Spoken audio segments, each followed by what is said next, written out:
तेरे माथे मुकुट विराजित हो। ताली बजाते रहिए ऐसे बोला करके। हो श्री गोवर्धन महाराज महाराज प्यारे माथे विराजित हो।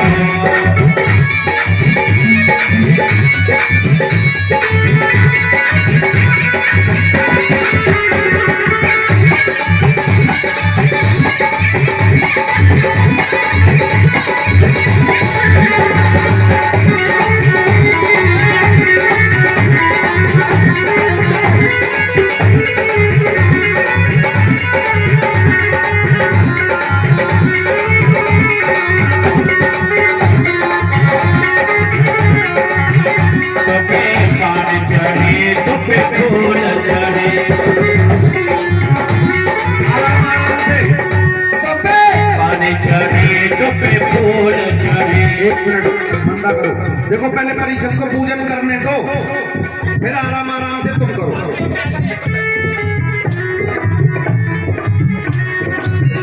तो पे पान चढ़े तो पे फूल चढ़े तो पे चढ़े फूल की मारे तेरे दाते विराजित हो।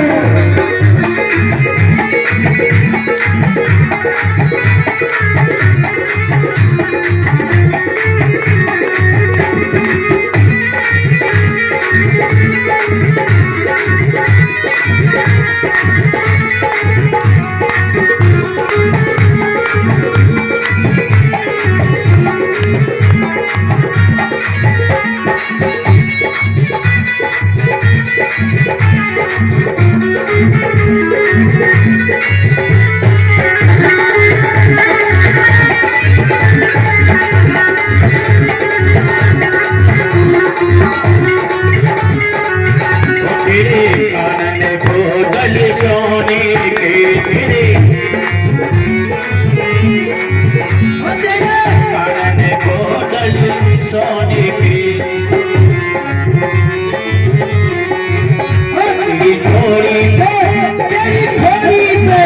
तेरी घोड़ी पे हीरा लाल ओह लाल तेरे माथे मुकुट विराजित हो। श्री गोवर्धन महाराज। इसको 56 प्रकार के भोग को हटाइए, यहाँ से तुरंत हटाइए, तुरंत हटाओ। मैया तुम सब 56 में से लेगी तो 56 नहीं लगेंगे। अपने अपने जो पुआ लाइए उनसे भोग लगाइए। हाँ पुआ कहाँ तुम्हारे जो घर से लाइए पुआ की थैली जब तो है नहीं। तेरे नैन में सुरमा साजिद हो।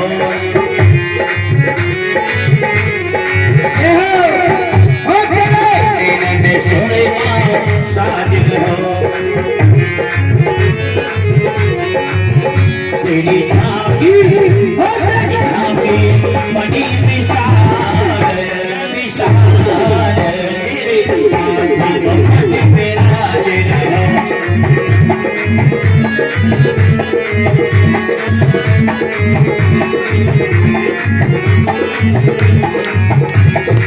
देखिए जो भी है उसको चढ़ा के हाथ जोड़ के चरणों में और बैठती जाए मैया।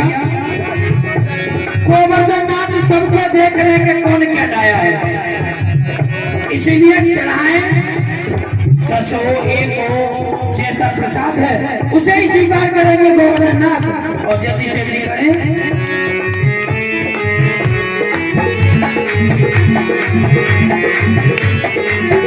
तेरे मानसिक निकट है और तेरे मानसिक निकट है। तेरे मानसिक निकट है। जब लोग मरे से महाराज हमारे गोवर्धन महाराज जटा तेरी तीन लोग ज्ञानी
गाँव में आना और खोज गोविंद ये बात खोजी साहब मौसी इंतजार देखने का कोई संगत हो तुम कहाँ बैठे हो गाँव में आना और खोज गोविंद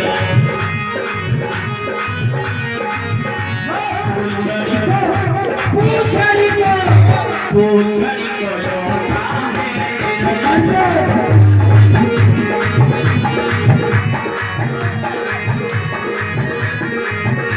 पूछड़ी को लौटा सरोवर भरे रही स्वच्छंद निकट रही निकट ही चकी गोरा सुखकारी है सरोवर नहीं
सब सकट कट जाए पूजा कर दो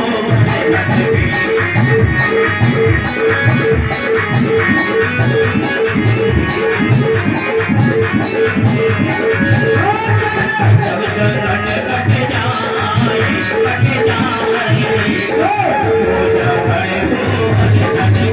पूजा कर दो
100 रुपए करमवीर सिंह पटवारी साहब, 501 रुपए योगेश कुमार निवासी शंकरगढ़ी, जो हमारे रामजी सिंह के दामाद होते हैं भैया।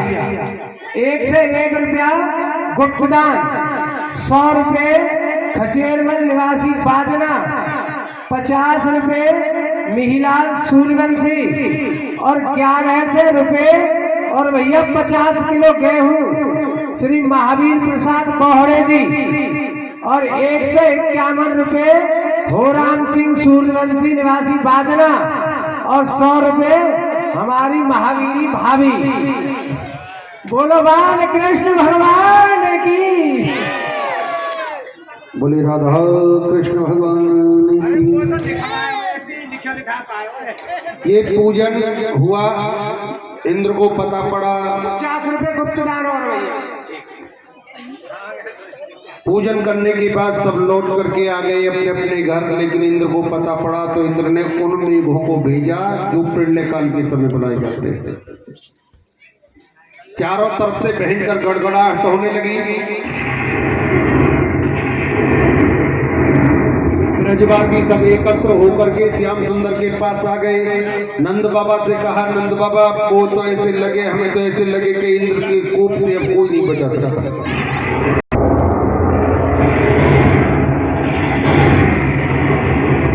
कन्हैया ने कहा कि जिसकी पूजा की है वही हमें बचाएगा। सब ब्रजवासियों को लेकर के, ग्वाल गायों को लेकर के गोवर्धन की शरण में आ गए और खेल ही खेल में 7 कोस के गोवर्धन को मेरे श्याम सुंदर ने एक कंद की उंगली पे धारण। बोलिए गोवर्धन गिरधारी की जय, गोवर्धन गिरधारी की।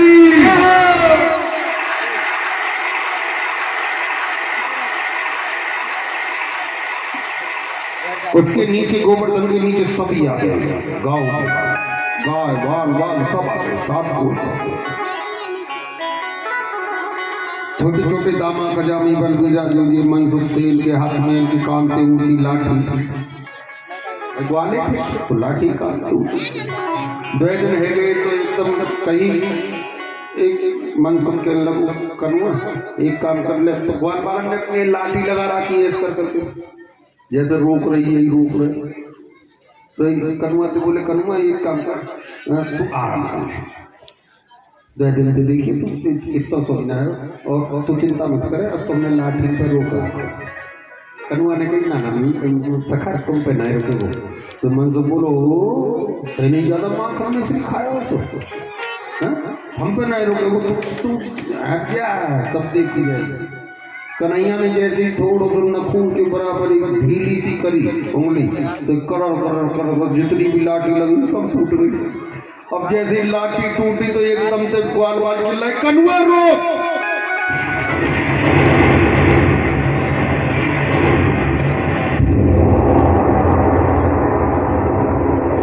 अब छोटे छोटे से सखा परिचित बात भी बड़ी प्यारी लगी। एक सखा ने कही, कनुआ एक बात बता, जब माखन मिश्री तू खाते हम भी खाते, पर ऐसो है सके के कनुआ ऐसो है सके तू सब ज्यादा खा ले तो तू बड़ी घर को, पर तू में क्यों बल खाते आ गया। कनुआ बोलो, ये बल तुम्हें नहीं पता, तुम पे तो चुराए हो, हम पे थे कि हाँ तुम्हें नहीं पता। वो जब तुम माखन खाते और मुँह न खिला देते अपने अपने में, तो क्या कि वो जो जितनों बल को माखन हो तुम मुँह खबा देवे, आप नहीं रह जावे। तो ग्वाल बाल वाले हमें ना तो पड़ी के बल बल तू खा जावे हो, हम तो सका समझ के खवा देवे। कनुआ ऐसी बात तो ना है। तो कनुआ ने कही कि भाई सखा ऐसी बात कि कच माखन को बल बड़ो, कच गोपिन करी सहाय। राधा रानी के बंधन से मैंने गिरवर लियो ठाई।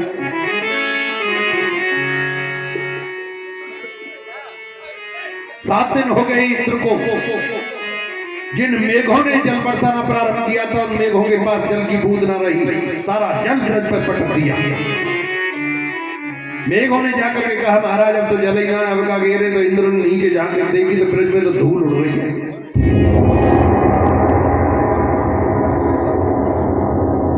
इंद्र बोला कि इतना जल जो प्रलय काल के लिए होता है तुमने उड़ेल दिया, और या में तो अभी धूल ही उड़ रही है।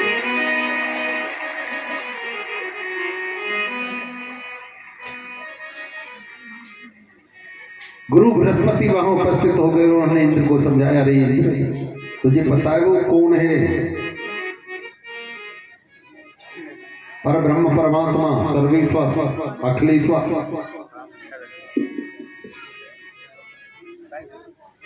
ईश्वरीय सर्वभूतानां सर्वस्व सर्वजायते,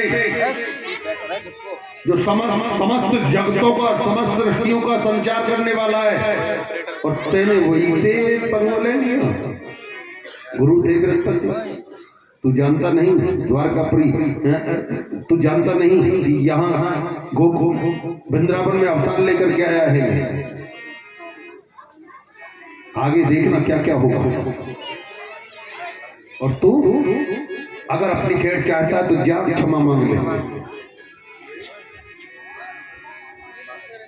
मौसम साफ हो गया, धूप निकल आई। श्याम सुंदर ने कहा गोपी ग्वालों से तुम अपने अपने घर जाओ, अब कोई खतरा नहीं। सब अपने अपने घर आ गए। पीछे से इंद्र आता है, त्रहमाम त्रहमाम त्रहमाम त्रहमाम, रक्षा करो प्रभु, रक्षा करो, रक्षा करो।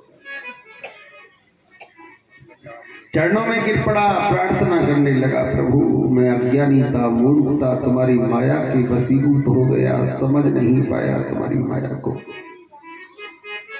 मेरे अपराध क्षमा करने योग्य तो नहीं है, फिर भी प्रभु आप तो दयालु हैं। जो शरण में आता है तुम्हारी में, तुम उसे क्षमा कर देते हो। उन्होंने कहा, रे इंद्र मैंने तुझे कहा था कि जितनी ब्रह्मा जी सृष्टि रचे तू जल देना उन्हें सबको, जल की पूर्ति करना। जल के बदले में तू तो अपनी पूजा करवा रहा हो, मौज ले रहा हो, पुआ पूरी खा रहा हो तू। प्रभु अपराध हो। पृथ्वी माता ने स्त्री का रूप बनाया। आगे पृथ्वी मैया ने कही वैसे तो भगवान इसका अपराध क्षमा करने योग्य नहीं है, फिर भी इसे क्षमा कर दो। पृथ्वी माता ने प्रार्थना की, क्षमा कर दिया। इंद्र जाते जाते इंद्र ने कहा, प्रभु यही प्रार्थना है, मेरा एक मानस पुत्र है जिसका नाम अर्जुन है, उसका ख्याल रखना। इस तरह से भगवान श्री कृष्ण ने गोवर्धन लीला की और भोले भाले भक्तों को बताया कि पूजा किसकी श्रेष्ठ मानी जाती है। संसार में गुमराह नहीं होना चाहिए, पाखंडियों के पाखंड में कभी नहीं आना चाहिए, ये दर्शाया है।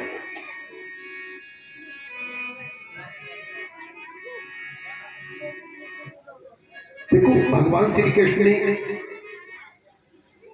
गोपियों के चीर चुराने की लीला की थी। लीला थी है। कात्यायनी मैया कात्यायनी का व्रत रखती थी वो गोपी, तो रोज 4 बजे जाती थी और यमुना जी में स्नान करती थी। स्नान जब करती थी तो वो निवस्त्र होकर के स्नान करती थी, नग्न होकर के। कन्हैया जी ने उन्हें पहले समझाया, देखो नग्न स्त्री को कहीं भी अकेले भी स्नान नहीं करना चाहिए, ये पक्की बात है। नग्न होकर के कभी भी किसी स्त्री को स्नान कभी नहीं करना चाहिए,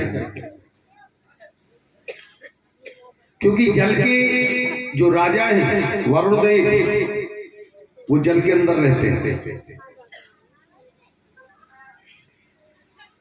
यही बात गोपियों को समझाई थी मेरे श्याम सुंदर ने कि गोपियों तुम नग्न होकर के स्नान करती हो, तुम अपने सत्पुत्र को तो यही नष्ट कर दोगी, इससे तुम्हारा सत्य नष्ट होता है।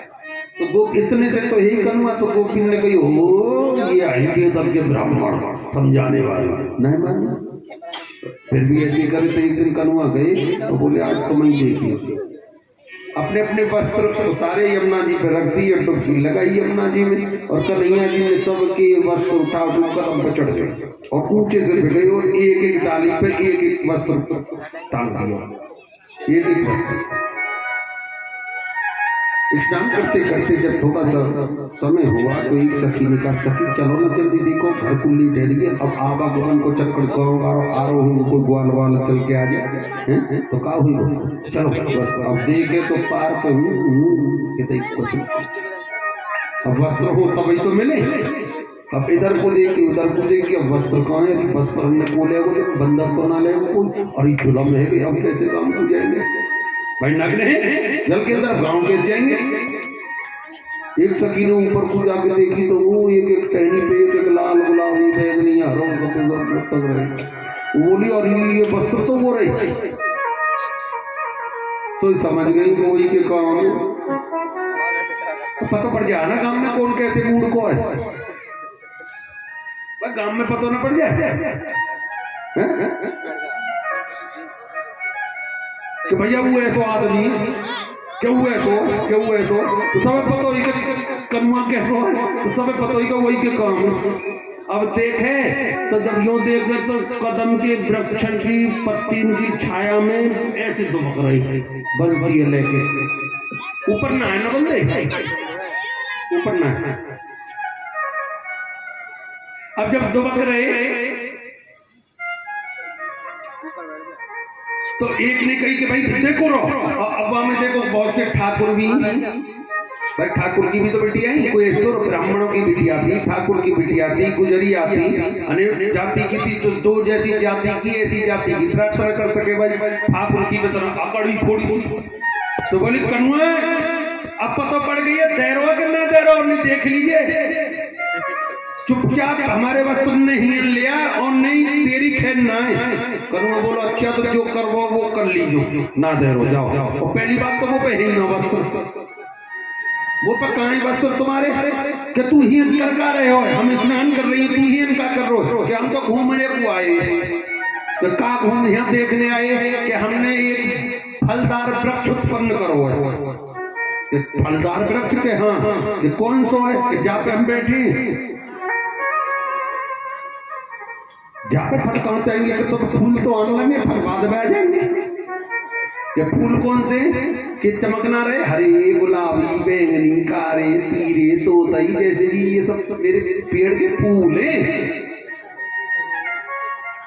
फूल है, ये तो हमारे वस्त्र है, ये वस्त्र ना है, ये मेरे फूल है कि फूल कहीं वस्त्र की तरह हो। तो कन्हैया ने कही हमारे पेड़ पर तो ऐसे फूल लगे, बताओ क्या करो।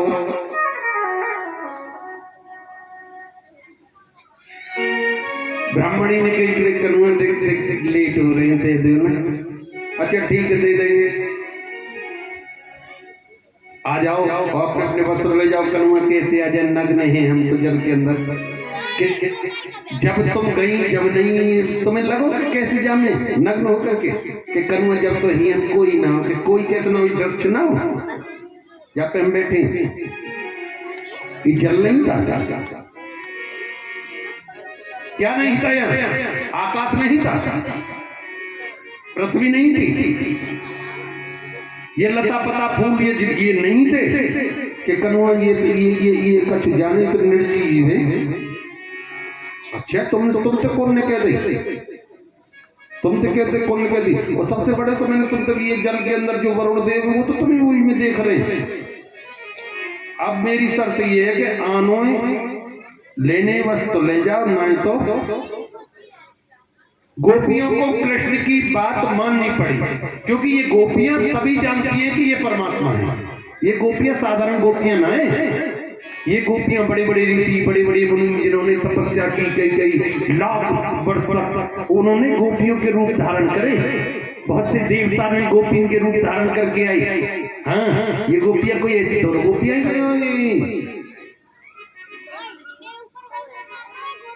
लेकिन एक इच्छा प्रकट की कनुआ के मन में। एक बात बता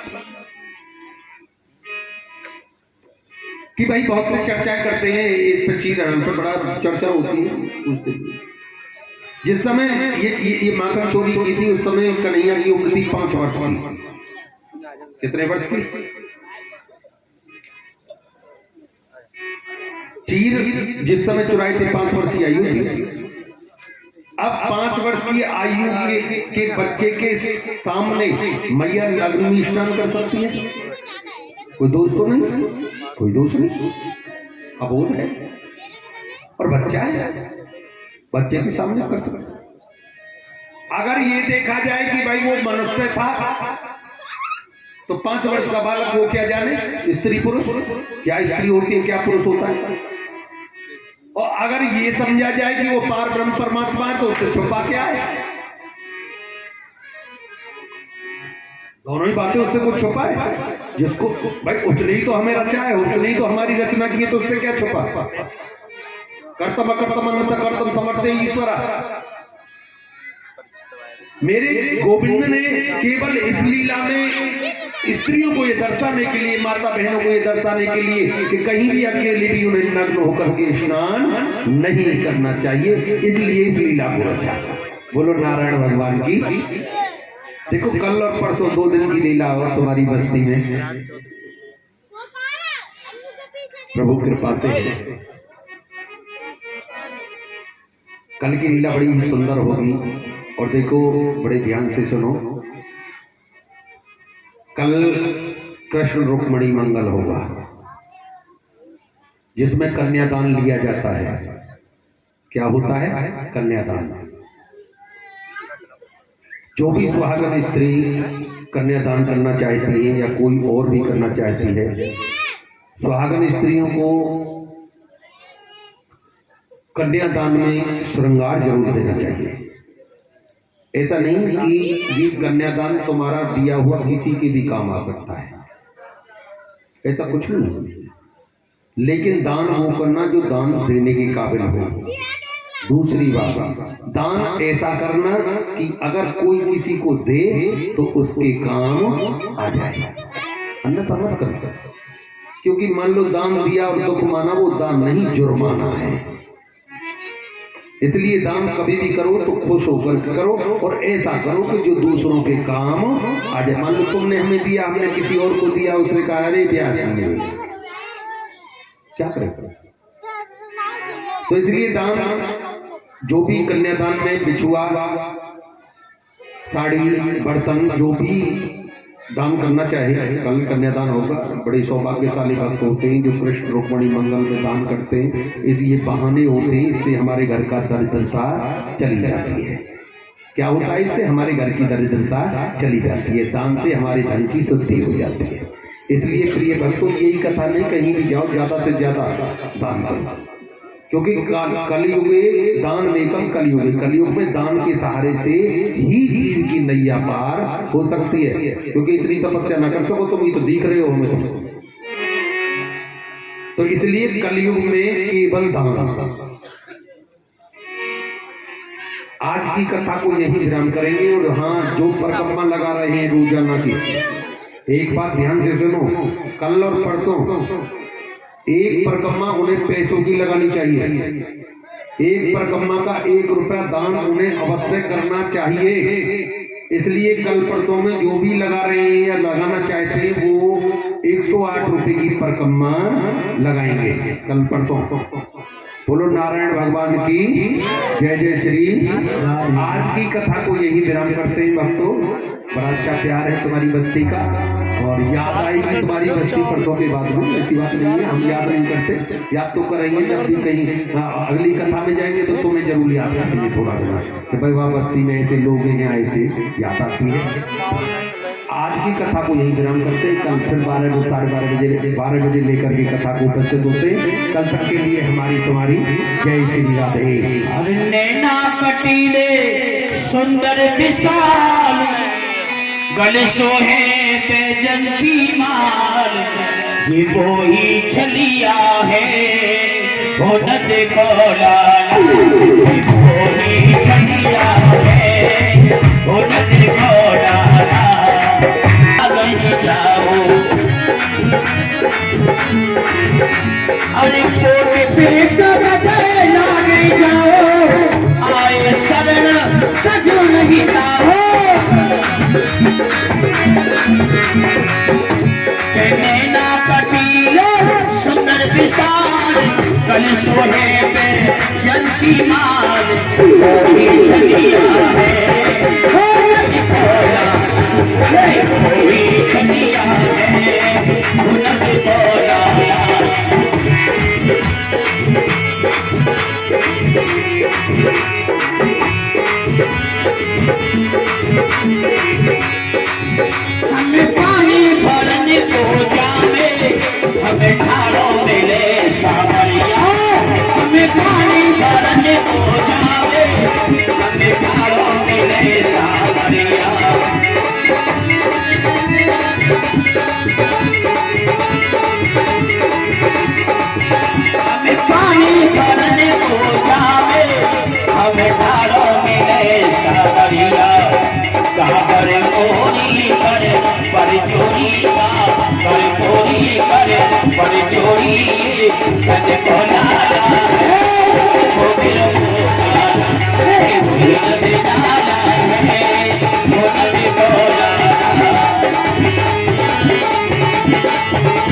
कटीले सुंदर किसान कल सोहे में जल्दी आए नद लाला है हो नद लाला ये तो वही छलिया है हो नद लाला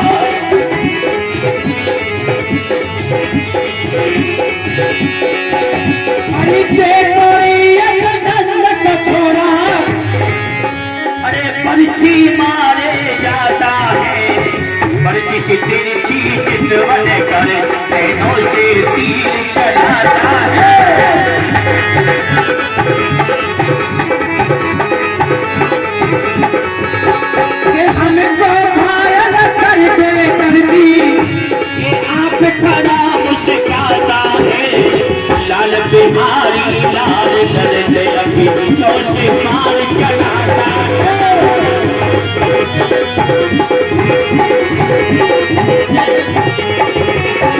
नैना कटीले सुंदर किसान कल सोने में जल्दी मार नाला है वो कभी को पाला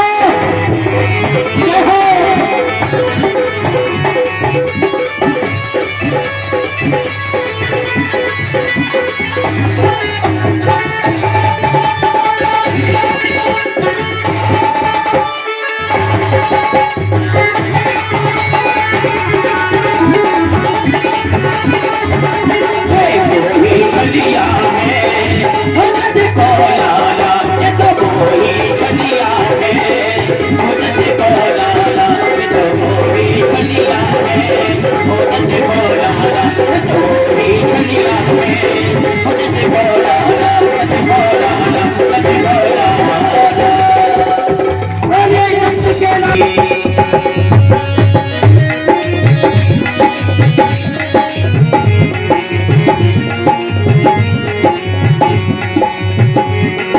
गले में पेचंदी माला बजावे मुरली मधुरी माला श्रवण में कुंडल झलकाला नंद के नंद मोहन जग चंद परम आनंद राधिका रमन बिहारी की गिरधर कृष्ण मुरारी